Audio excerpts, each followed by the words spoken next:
guys, it's the next day and I had promised you a video of the landing brake in this functioning mode, and so I have everything prepped up here.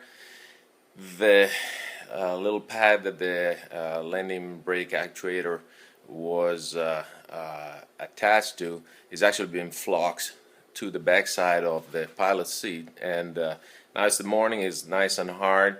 It still needs to get some plies of fiberglass over it, but it's all good to go for the test. We can run it as much as we want, and as you'll see, you'll also be able to understand why I wanted this actuator to be adjustable and why it's so important, but more on that in a few moments. Right now I want you to see how the whole thing got attached to the back side of the front seat. So you see the actuator jack there.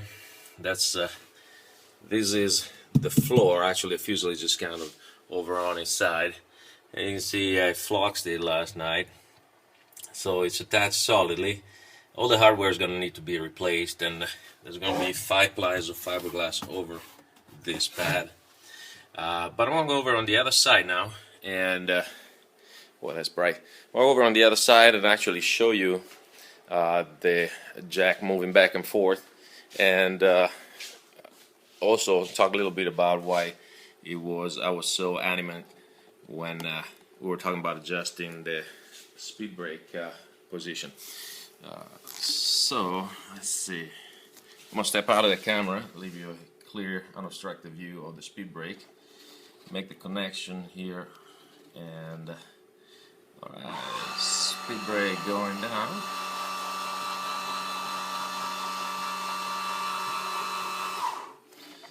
And that looks pretty awesome, nice and solid. I love it. Now, the one thing that I wanted to talk about a little bit, and right now I just have some bolts just sitting there, but if you remember in the previous video, we talked about being able to adjust the length of this ram and why it's so important. And I did my best yesterday to make sure that this speed brake would close flush. What I did, I flipped the fuselage right side up so that the whole fuselage was actually sitting on the speed brake to make sure that this was closed as I flexed the pad onto the back side of the front seat.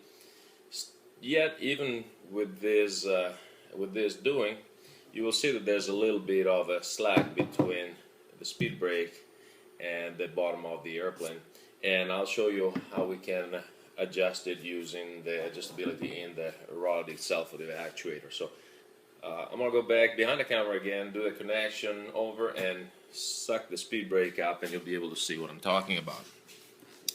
So I'm disconnecting the wire and reconnecting them right now.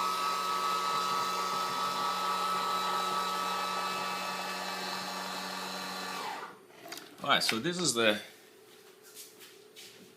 end of the travel of the actuator ram, and as you can see there's a little tiny gap. I mean, it's really not a big deal, but it doesn't look all that great, and this is using everything I could, doing my best to make sure that this wouldn't happen. So that's why I wanted to be able to adjust the position of the length of the actuator rod. As you will see, I'll pull the speed brake back out, disconnect the rod.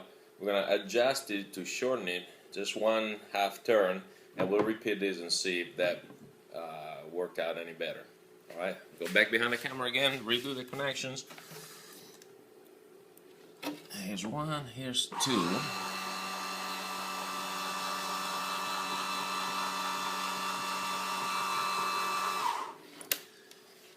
Alright, back on the speed brake, we're going to disconnect the nut, the bolt, and to shorten it, we're going to turn it clockwise about 1/2 turn.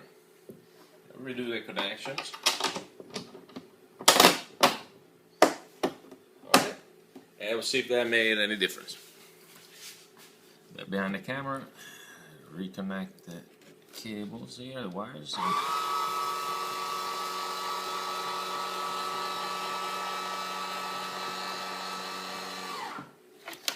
There we go. As you can see, just one turn and the speed brake is perfectly flush. Just with one half turn of the actuator rod, it actually made a huge difference. It's not overly tight, it's just perfect. And that's what I was talking about when I was in the other video, when I was talking about being able to adjust it and why it's so important. And I love this way of adjusting because you don't really have to undo too many screws. You just turn the rod as many times as you need to make the speed brake work out for you. So that should be the last word on adjusting the speed brake. I hope you get something out of it, and I hope your speed brake actuator is actually of the same kind that you can actually adjust, because that makes a huge difference.